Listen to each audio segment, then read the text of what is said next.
Bismillahirrahmanirrahim. Assalamualaikum warahmatullahi wabarakatuh. Alhamdulillahi rabbil alamin. Wassalatu wassalamu ala al-mab'uthi rahmatan lil alamin. Wa ala alihi wa ashabihi at-tayyibin at-tahirin. Wa ala man sara ala nahjihi ila yaumiddin. Allahumma allimna ma yanfa'una wanfa'na bima 'allamtana wa zidna 'ilman ya rabbal alamin. Rabbi shrah li sadri wa yassir li amri wahlul 'uqdatam min lisani yafqahu qawli amma ba'd. Fa inna asdaqal hadithi kitabullah wa khairal hadyi hadyu Muhammadin sallallahu alaihi wasallam wa syarral umuri muhdatsatuha fa inna kulla muhdatsatin bid'ah wa kullu bid'atin dhalalah wa kullu dhalalatin finnar. Jamaah rahimani Allah wa iyyakum. Mari kita melanjutkan lagi kajian kita masih dengan kitab Syarah Aqidah Ahlussunnah wal Jamaah. Terakhir kita sampai pada pembahasan prinsip ke-14 di halaman 186. Terakhir di paragraf pertama. Tapi Anda ingin ulangi lagi paragraf pertama ini karena ini sangat penting sekali untuk kita pahami dengan baik. Kalau salah paham sedikit saja kita yang nanti akan kebingungan. Ujung-ujungnya menyalahkan konsep atau manhaj Ahlussunnah wal Jamaah di dalam Tauhid al-Asma' was Sifat. Kita mulai dari paragraf pertama. Perkataan penulis rahimahullah ta'ala Ishaq bin Rahawayh dan para imam lainnya sejak dahulu hingga sekarang, yaitu membiarkannya seperti apa adanya. Membiarkannya maksudnya sifat-sifat Allah. Allah mengkhabarkan bahwa Allah punya tangan, ya dibiarkan, tetap tangan. Allah mengkhabarkan bahwa Allah turun, ya dibiarkan, dengan makna turun, tidak diubah-ubah, tidak diganti-ganti. Semua tanpa terkecuali. Semua sifat Allah Subhanahu wa taala. Bahkan Al-Imam Syafi'i rahimahullah berkata, "Amirruha kama ja'at bila kaif." Ya. Berlakukanlah, pahamilah ayat-ayat sifat itu sebagaimana ia datang dari Allah dengan tanpa dibagaimanakan pun. Yaitu membiarkannya seperti apa adanya. Tangan ya tangan, mata ya mata, wajah ya wajah. Menyesuaikan dengan teks ayat atau hadis yang sedang dibahas oleh Allah Subhanahu wa taala atau Rasulnya sallallahu alaihi wasallam. Membiarkannya seperti apa adanya tanpa takyif, tanpa tasybih, tanpa ta'til. Tanpa takyif, mempersoalkan kaifiyah atau hakikatnya, tanpa tasybih, tanpa menyerupakannya dengan apapun, dan tanpa ta'til, penolakan. Jadi kita memaknai tangan Allah adalah tangan.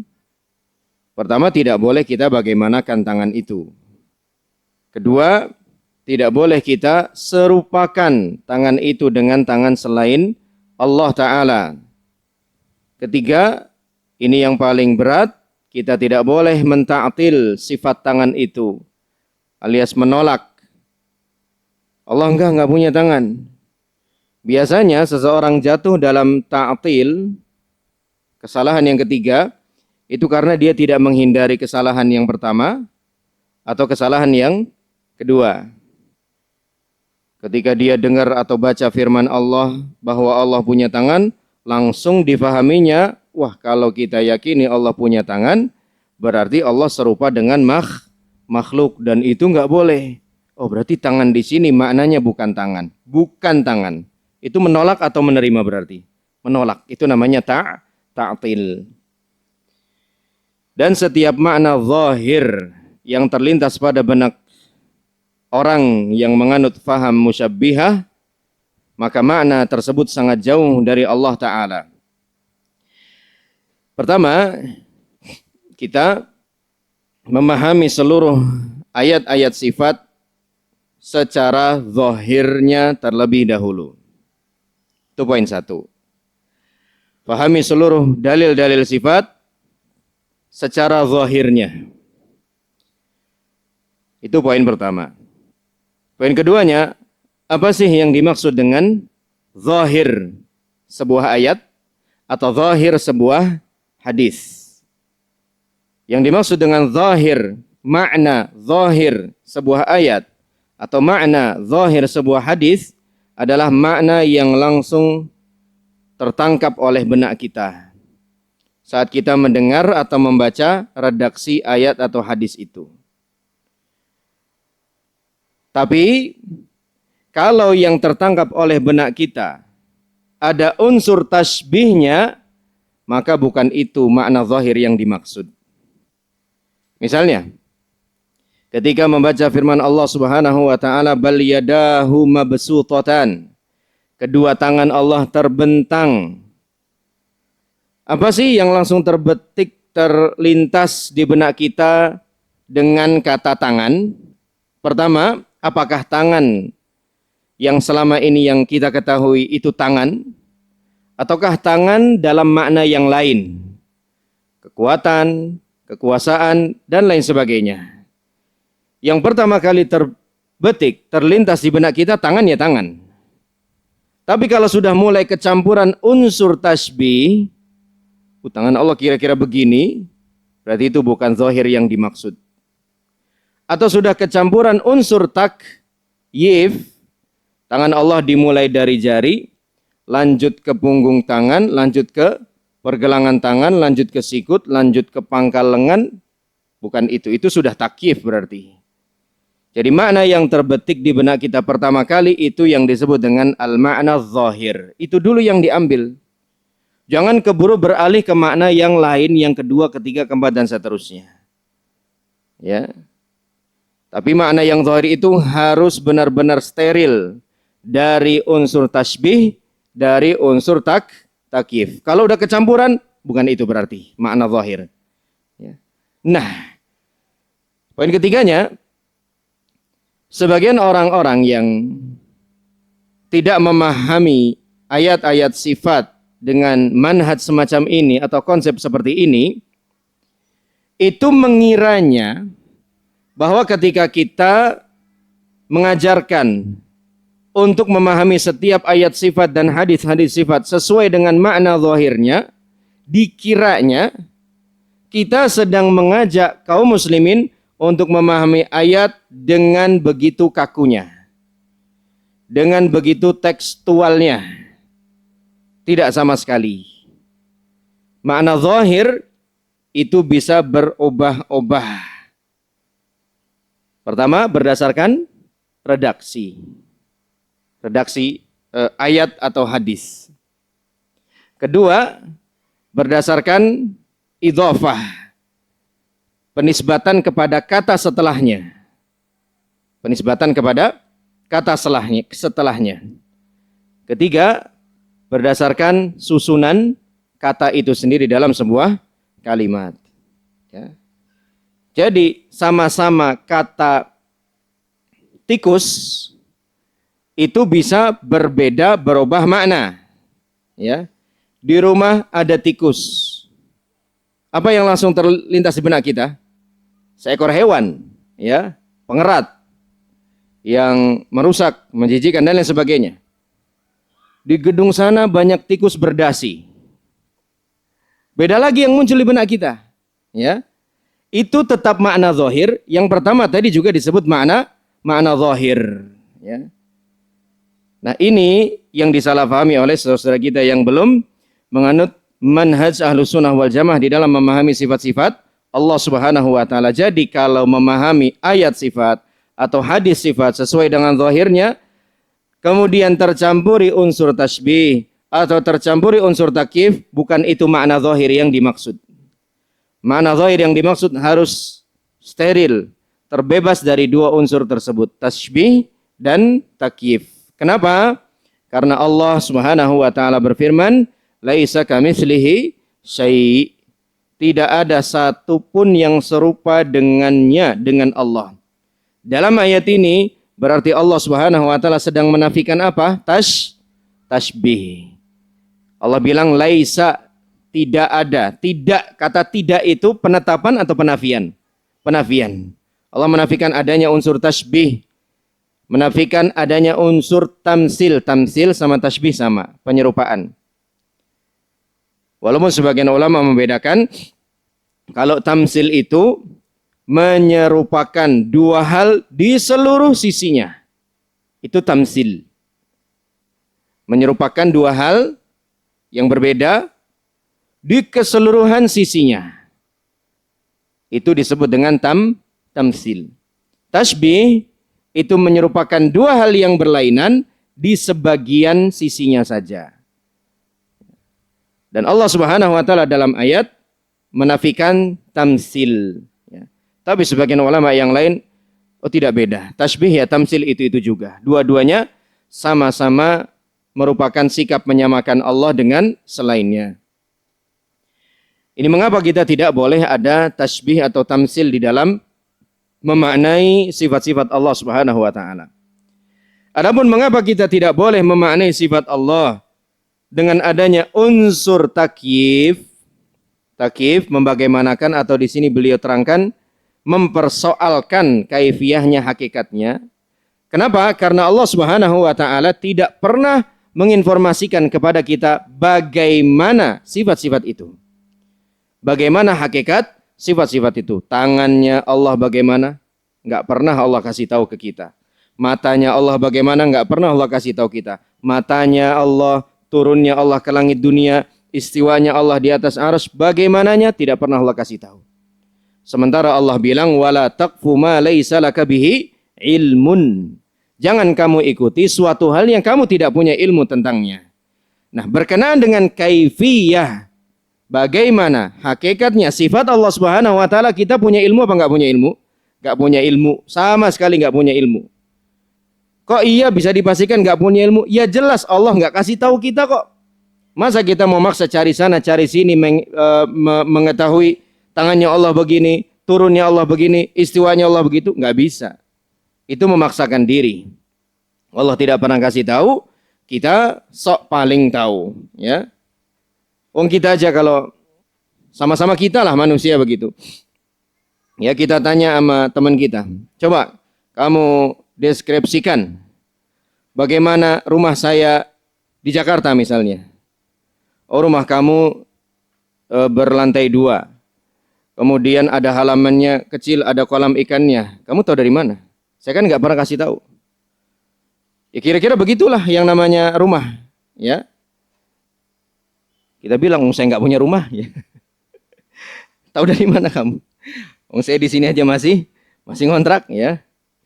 Kan itu kan sikap sok tahu, ya. Sesama kita aja bisa meleset untuk membagaimanakan sebuah hal yang ada pada diri saudara kita, padahal masih sama-sama manusia. Bagaimana kalau kita coba-coba membagaimanakan sifat Allah Subhanahu wa taala, sudah pasti salah. Ya, sudah pasti salah besar. Itu alasan mengapa kita tidak boleh tasbih, karena Allah menafikannya, dan mengapa kita tidak boleh takyif, karena Allah tidak pernah memberitahukan kaifiyahnya. Ya, yang Allah beritahukan bahwa sifat-sifat itu ada. Allah punya tangan, Allah punya mata, Allah punya wajah, Allah turun, Allah istiwa, mendengar, melihat, dan seterusnya. Sifat-sifat itu ada, hanya saja Allah tidak terangkan bagaimananya. Tetapi persoalannya adalah sebagaimana yang dikemukakan oleh para imam, di antaranya Nu'aim bin Hamad Al-Khuzai, gurunya Al-Imam Al-Bukhari. Beliau pernah berkata, barang siapa yang menyerupakan Allah dengan makhluknya, maka ia kafir. Dan barang siapa yang mengingkari sifat yang telah Allah berikan untuk dirinya sendiri, berarti dia juga telah kafir. Apa yang telah disifatkan oleh Allah bagi dirinya sendiri dan oleh Rasulnya sallallahu alaihi wasallam bukanlah merupakan bentuk penyerupaan. Semua ayat di mana di dalam ayat itu Allah menetapkan sifat A, B, C, D dan seterusnya bagi dirinya, itu tidak ada unsur penyerupaan sama sekali. Dan semua hadis di mana dalam hadis-hadis itu Nabi sallallahu alaihi wasallam menetapkan sifat A, B, C dan seterusnya untuk Allah, hadis-hadis itu pun tidak ada sikap penyerupaannya sama sekali. Jadi tolong jangan disalah fahami. Menetapkan suatu sifat tidak berarti menyamakannya dengan yang lain, ya.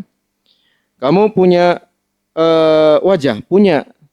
Apakah berarti kita menyamakan wajahnya dengan wajah sapi misalnya? Karena sapi juga punya wajah, jawabannya kan tidak, ya. Jadi adanya kesamaan nama sebuah sifat itu tidak berarti sama hakikatnya. Apa yang telah disifatkan oleh Allah bagi dirinya sendiri dan oleh Rasulnya Sallallahu Alaihi Wasallam bukanlah merupakan bentuk tashbih.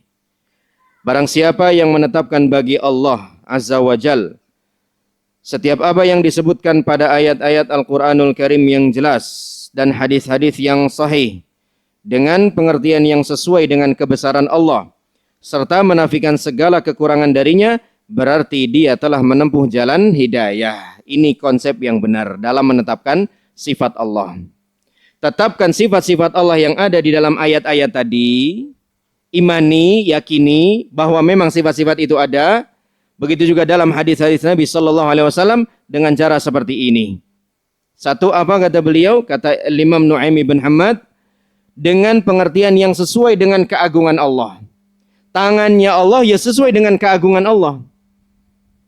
Tidak sebagaimana tangannya makhluk yang ada kekurangannya, ya. Tangan kita misalnya dibelokkan ke arah depan gini bisa. Tapi coba dibelokkan ke arah belakang pasti patah dia. Itu bagian daripada kekurangan tangan kita dan boleh jadi itu menjadi kelebihannya juga. Ini tangan sesuai dengan kita. Mohon maaf, gorila juga punya tangan sesuai dengan tubuhnya dia.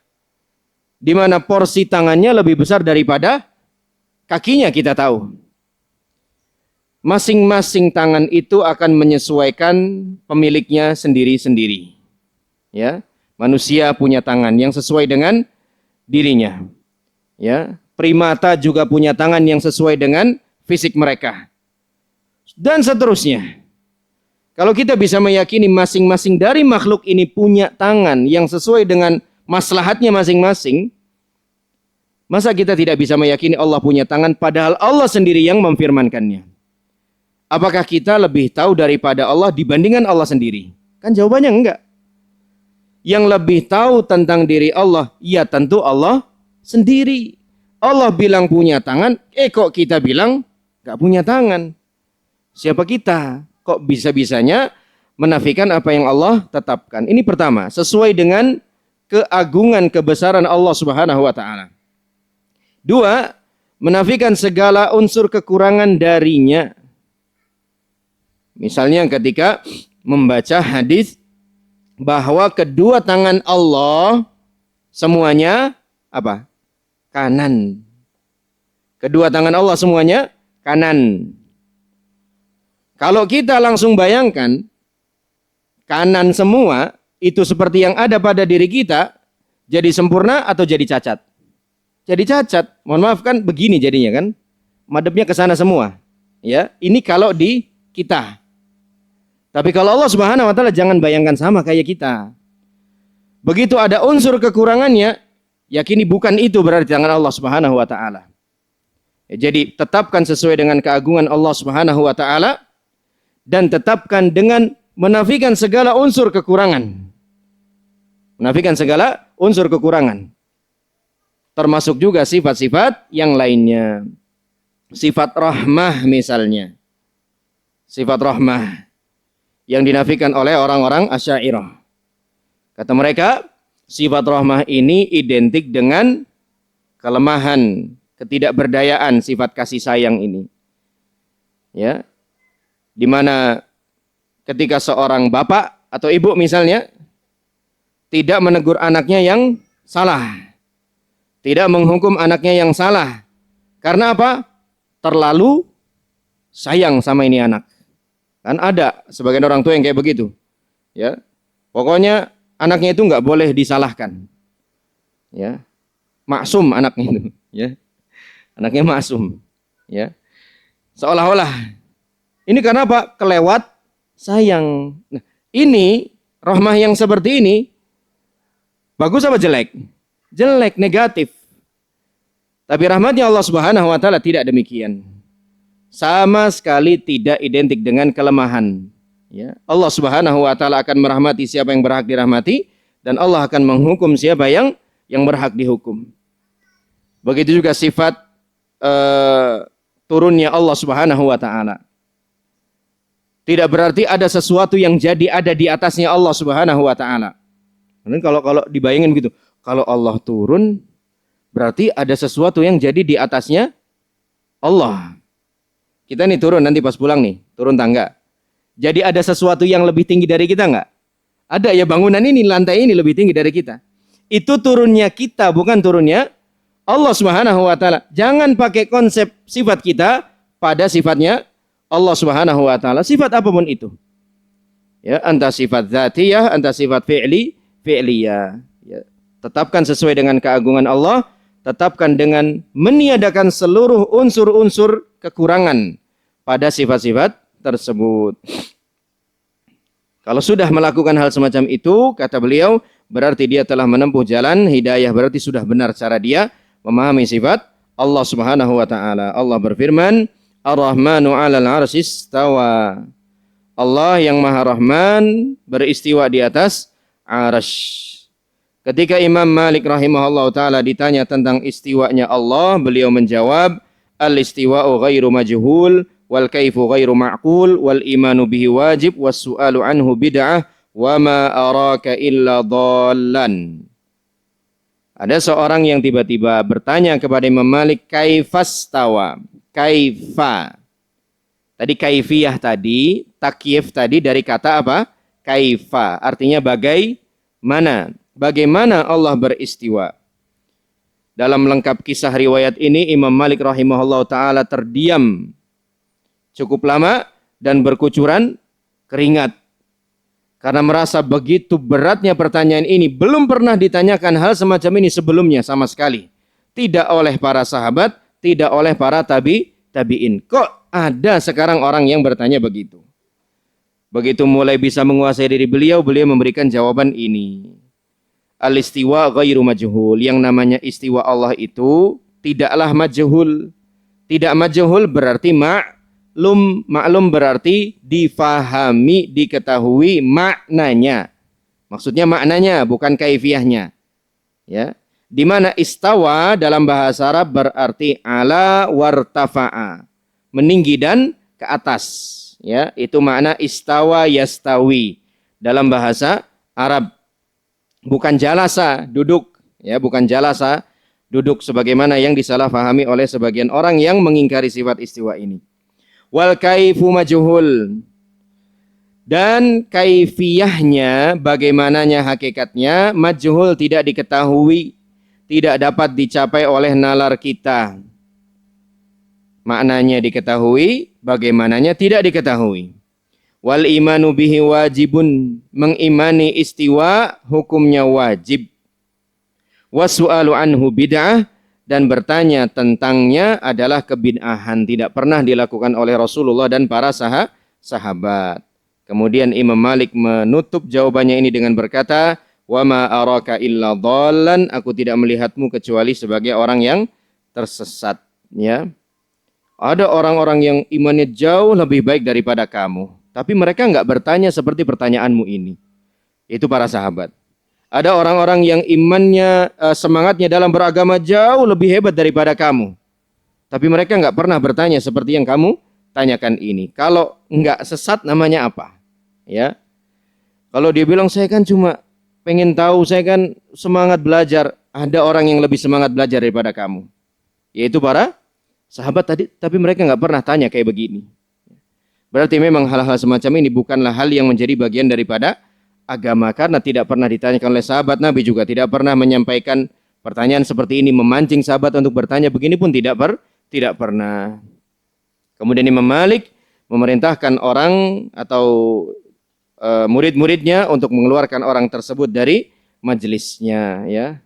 Tapi ini tentu berbeda zaman kita dengan Imam Malik, ya.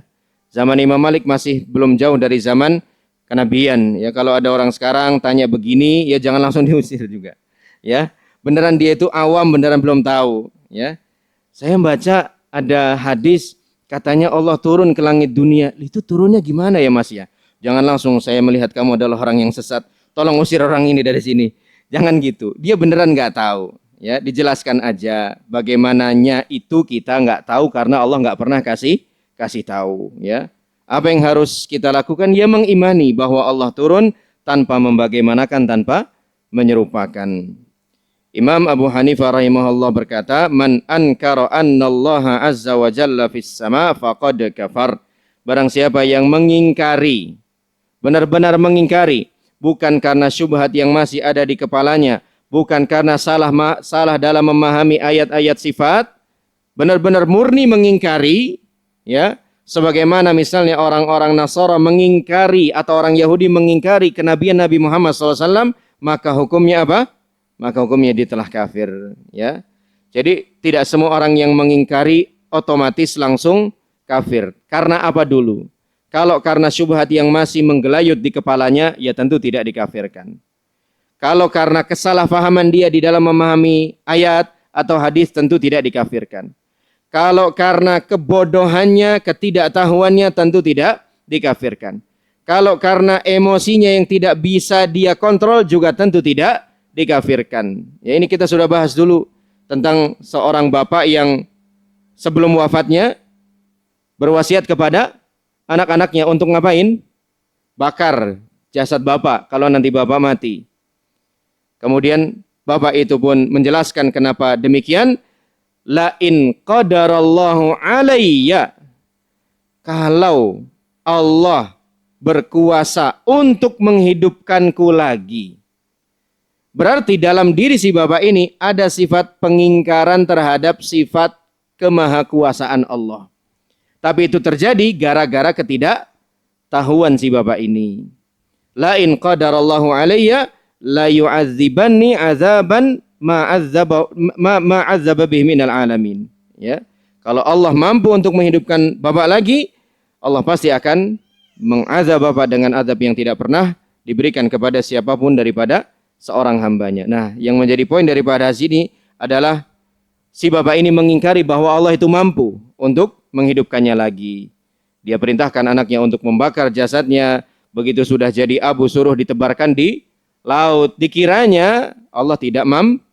Padahal Allah mampu, akan tetapi hamba tersebut dimaafkan oleh Allah Subhanahu wa taala. Di akhirat dia dibangkitkan oleh Allah, ditanya, apa yang membuatmu berpikir bahwa aku tidak mampu untuk membangkitkanmu lagi? Maka hamba itu mengatakan, khasyatuka ya Rabbi. Rasa takutku yang luar biasa kepadamu ya Allah, ya. Maka dia pun dimaafkan oleh Allah Subhanahu wa taala dan dimasukkan ke dalam surga. Kemudian prinsip ke-15, Ahlu Sunnah menetapkan sifat ma'iyah bagi Allah Subhanahu wa taala. Antum kalau ketemu kata-kata ma'a itu artinya kebersamaan, ya, ma'iyah, ma'a. Dalam ayat ini juga ada. Nanti ayat-ayat selanjutnya juga ada lagi, dan banyak ayat-ayat yang disebutkan di dalamnya sifat-sifat atau kata ma'a. Allah Subhanahu wa taala berfirman, Alam tara anna Allah ya'lamu ma fis samawati wa ma fil ard. Ma yakunu min najwa thalathatin illa huwa rabi'uhum wa la khamsatin illa huwa sadisuhum wa la adna min dhalika wa la aktsara illa huwa ma'ahum aina ma kanu. Boleh dilingkari atau digarisi begitu, ma'ahum. Illa huwa ma'ahum aina ma kanu. Summa yunabbi'uhum bima 'amilu yaumal qiyamah. Innallaha bikulli syai'in alim. Tidakkah engkau perhatikan bahwa Allah mengetahui apa yang ada di langit dan apa yang ada di bumi? Secara umum Allah ketahui semuanya. Yang ada di langit dan ada di bumi semuanya Allah tahu. Kemudian Allah berikan sedikit contoh yang lebih mendetail. Apa saja sih yang Allah ketahui? Di antaranya, bukan semuanya, di antaranya tidak ada pembicaraan rahasia di antara tiga orang, melainkan Allah adalah orang yang pihak yang keempatnya. Alias Allah tahu apa yang mereka sedang bicarakan. Tidak pula, mana tadi? Dan tidak ada 5 orang, melainkan Allah lah yang keenam. Dan tidak ada yang kurang daripada jumlah itu, atau lebih banyak dari jumlah itu, melainkan Allah pasti ada bersama mereka. Ini kata-kata Allah pasti ada bersama mereka dimanapun mereka berada. Summa yunabbi'uhum bima amilu yaumal qiyamah. Kemudian Allah memberitakan kepada mereka pada hari kiamat apa yang telah mereka kerjakan. Sesungguhnya Allah Maha mengetahui segala sesuatu. Apa yang dimaksud dengan ma'iyah, kebersamaan di sini? Apakah berarti Allah berada di satu tempat yang sama? Jawabannya tidak. Yang dimaksud dengan ma'iyah di sini adalah ilmunya Allah Subhanahu wa taala. Tahu dari mana kita? Tahu dari awal ayat dan akhir ayat. Coba perhatikan. Awal ayat Allah bilang apa? Alam taro annallaha ya'lam. Tidakkah engkau memperhatikan bahwa Allah mengetahui? Ayat, awal ayat. Akhir ayat, apa Allah katakan? Innallaha bikulli syai'in alim. Sesungguhnya Allah Maha mengetahui terhadap segala sesuatu. Jadi sesungguhnya Allah Subhanahu wa taala di sini sedang pertama memberitahukan bahwa dia memiliki sifatul ilmi. Memiliki sifat al-ilm, mengetahui. Tahu dari mana? Dari awal ayat dan akhir ayat. Terus bentuk pengetahuan Allah Subhanahu wa taala di antaranya adalah yang Allah Subhanahu wa taala jelaskan. Ada 3 orang sedang berbincang rahasia, tidak ada yang tahu kecuali 3 orang itu saja. Allah adalah pihak keempatnya, alias Allah tahu apa yang mereka bicarakan. Ada 5 orang juga sama melakukan hal yang sama, tidak ada yang tahu apa yang mereka bicarakan kecuali mereka sendiri. Allah jadi pihak keenamnya, Allah tahu apa yang mereka bicarakan. Apakah terbatas pada jumlah 3 dan 5 ini saja? Tidak, karenanya setelah Allah itu bilang apa? Tidak lebih banyak daripada jumlah itu, tidak kurang daripada jumlah itu, melainkan Allah bersama mereka. Melainkan Allah mengetahui apa yang mereka perbincangkan. Dan ini bukan tahrif, ya. Ini bukan tahrif sebagaimana yang dilakukan oleh ahli tahrif, mengubah-ubah makna ayat. Pertama, karena yang namanya kebersamaan tidak harus berada dalam satu tempat yang sama. Bahkan tidak harus menempel, nggak harus, ya. Orang Arab biasanya bilang kami masih di perjalanan dan bulan ini membersamai kami. Kita kan begitu, perjalanan malam hari ini ke arah barat misalnya. Barat mana? Sana, ya. Ini kita cerah langit, kita lihat ke atas, bulan ada di atas ngikutin kita. Sampai Semarang masih ada itu bulan, ya. Sampai nanti Cirebon masih ada itu bulan lagi, ya. Sampai ke Kerawang masih ada itu bulan, terus. Padahal kita di bumi, bulan di langit sana, dan itu boleh kita sebut bulan bersama kita. Tidak harus berada dalam satu tempat yang sama, apalagi harus menempel, nggak harus, ya. Itu pertama. Tentang makna kebersamaan. Kedua, Allah sudah menjelaskannya sendiri. Sesungguhnya apa yang dimaksud dengan kebersamaan dalam ayat ini, di awal ayat dan di akhir ayat Allah sudah menafsirkannya sendiri.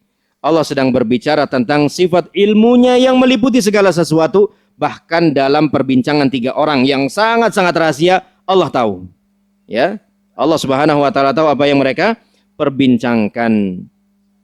Allah tetap bersama mereka di mana saja mereka berada, yaitu Allah Maha mengetahui apa yang mereka perbuat, dan sifat ma'iyah sama sekali tidak bertabrakan dengan sifat istiwa, sama sekali tidak bertabrakan dengan sifat istiwa. Ma'iyah Allah ada 2 macam. Ma'iyah khusus dan ma'iyah umum. Ma'iyah khusus dulu, yaitu ma'iyatullah. Kita sekali lagi dan seterusnya ingatkan untuk membiasakan diri dengan mustalahat syar'iyah, istilah-istilah syar'i. Jangan terus-terusan pakai terjemahan. Kalau penjelasan panjang nggak apa-apa, tapi kalau istilah-istilahnya tetap kita pakai bahasa syar'inya.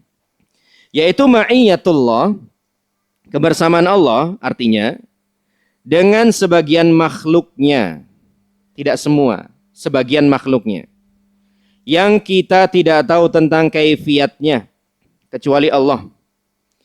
Sebagaimana seluruh sifat-sifat Allah yang lain. Seperti di sini maksudnya sebagaimana halnya sifat-sifat Allah yang lain, kita nggak tahu kaifiyahnya. Sifat ma'iyah juga kita nggak tahu kaifiyahnya, sama aja. Ma'iyah ini mengandung makna bahwa Allah meliputi hambanya yang Dia cintai. menolongnya, memberikannya taufik, menjaganya dari kebinasaan, dan lainnya. Sebagaimana ini diberikan kepada hamba-hambanya yang bertakwa dan berbuat baik. Jadi ma'iyah khusus itu hanya Allah peruntukkan bagi hamba-hambanya yang bertakwa saja. Bagi hamba-hambanya yang beriman saja. Allah Subhanahu wa taala berfirman, contohnya jelas sekali. Innallaha ma'al ladzina taqaw wal ladzina hum muhsinun. Sesungguhnya Allah beserta orang-orang yang bertakwa dan orang-orang yang berbuat kebaikan. Ma'a atau ma'iyah atau kebersamaan di sini bersifat umum atau bersifat khusus. Khusus, siapa yang Allah bersamai dalam ayat ini? Yang bertakwa saja. Kemudian yang berbuat baik saja, yang beriman. Nanti insya Allah akan terlihat bedanya ketika kita sudah bahas tentang ma'iyah yang bersifat umum. Ma'iyah yang kedua yang bersifat umum. Itu ma'iyah Allah dengan seluruh. Kalau tadi seluruh atau sebagian? Sebagian, sekarang seluruh. Dikasih garis bawah perbedaan antara keduanya. Satunya sebagian, satunya seluruh. Di mana Allah mengetahui keadaan hambanya. Allah mengetahui semua keadaan mereka. Mengetahui tindak tanduk mereka yang lahir maupun batin. Yang seperti ini tidak berarti Allah bersatu dengan hambanya. Lihat. Tidak berarti Allah bersatu dengan hambanya.